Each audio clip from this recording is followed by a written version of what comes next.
শীত কি তবে এবার শেষের দিকে? কোথায় গেল ঠান্ডা? এখন এই প্রশ্নই ঘোরাফেরা করছে সবার মুখে মুখে। গতকাল কলকাতার সর্বোচ্চ তাপমাত্রা ছিল ৩১ ডিগ্রি সেলসিয়াস। আজ সর্বনিম্ন তাপমাত্রা ১৮.২ ডিগ্রি, যা স্বাভাবিকের থেকে ৩ ডিগ্রি বেশি। জেলাগুলির বিভিন্ন জায়গায় চড়ছে পারদ। কিন্তু কেন এমন অবস্থা? আবহাওয়া দফতর সূত্রে জানা যাচ্ছে, পশ্চিমী ঝঞ্ঝার কারণে উত্তরবঙ্গের ওপর রয়েছে ঘূর্ণাবর্ত এবং এর জেরেই বাধা পাচ্ছে উত্তরে হাওয়া। আমাদের সঙ্গে এই মুহূর্তে টেলিফোনে রয়েছেন আমাদের প্রতিনিধি প্রীতম দে। প্রীতম, যেরকম আগে তুমি জানাছিলে যে আগামীকালও এইরকম পরিস্থিতি থাকবে এবং তারপর আবারও কিছুটা আশার আলো দেখা যাচ্ছে, যেরকম খবর শোনাচ্ছে আবহাওয়া দফতর, যে পারদ কিছুটা কমতে পারে। কি খবর রয়েছে? দেখো অর্পিতা, আজকে সর্বনিম্ন তাপমাত্রা যেটা রেকর্ড হয়েছে সেটা 18.2 ডিগ্রি সেলসিয়াস, স্বাভাবিকের থেকে 3 ডিগ্রি বেশি।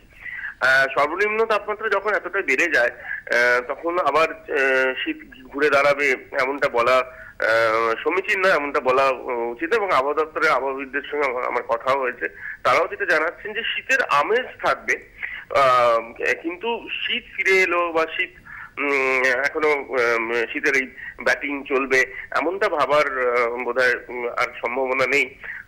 আজকে যেমন যা পরিস্থিতি, সকাল থেকে কলকাতার আকাশে মেঘ রয়েছে এবং বৃষ্টিও হচ্ছে, ঝিরঝিরে বৃষ্টি হচ্ছে। ফলে যারা গরমের পোশাক পরে বেরিয়েছিলেন এবং যাদের ব্যাগের মধ্যে ছাতা ছিল তাদের সেই ছাতা খুলতে হয়েছে। এবং যেটা দেখা যাচ্ছে এখনো পর্যন্ত অর্পিতা, যে এই যে পরিস্থিতি যেটা হয়েছে তার কারণ একটি ঘূর্ণাবর্ত যেটা উত্তরবঙ্গের ওপরে অবস্থান করছে। পশ্চিমী ঝঞ্ঝার কারণে এই ঘূর্ণাবর্ত উত্তরবঙ্গের ওপরে রয়েছে, সেটি তার জেরে এই বৃষ্টি হচ্ছে। সাধারণত বৃষ্টির পরে পশ্চিমী ঝঞ্ঝা কেটে গেলে আবার উত্তরে হাওয়া সচল হওয়ার একটা ব্যাপার থাকে, সেটা এক্ষেত্রে থাকলেও কালকে বিকেলের দিক থেকে ঘূর্ণাবর্ত কেটে যাবে এমনটা জানাচ্ছে আবহাওয়া দপ্তর। কিন্তু শীত ঘুরে দাঁড়াবে এমনটা নয়, অর্থাৎ এই সর্বনিম্ন তাপমাত্রা যে এতটা বেড়েছে আর বেশি কমার কিন্তু ইঙ্গিত দিচ্ছেন আবহাওয়া দপ্তর। তবে শীতের আমেজ কিন্তু এখনই যাচ্ছে না, শীতের আমেজ থাকবেই। ধন্যবাদ প্রীতম।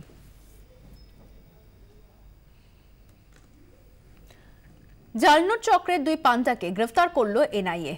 গ্রেফতার গুজরাটের বাসিন্দা সুরেশ ভাই, অন্যজন আশরাফুল আলম। এ বিষয়ে বিস্তারিত জানবো। আমাদের সঙ্গে টেলিফোনে রয়েছেন আমাদের প্রতিনিধি অসীম বসু। অসীম, কি খবর রয়েছে? দেখো অর্পিতা, বেশ কিছুদিন আগে কিন্তু এই জাল চক্রে বেশ কিছুজনকে আটক করেছিল, গ্রেফতার করেছিল এনআইএ, এবং তাদেরকে জিজ্ঞাসাবাদ করার পরে এই দুজনের নাম উঠে এসছে, গুজরাটের এই ব্যবসায়ী এবং তার সাথে আরই এক পরিচিত, যেটা জানা যাচ্ছে যে জঙ্গি সংগঠন জেএমডির সাথে জড়িত। এই 2 ব্যক্তিকে কালকে গুজরাট থেকে এনআইএ গ্রেফতার করে নিয়ে এসছে। আজ তাদেরকে ব্যাংশাল আদালতে তোলা হবে। অর্পিতা, ধন্যবাদ অসীম।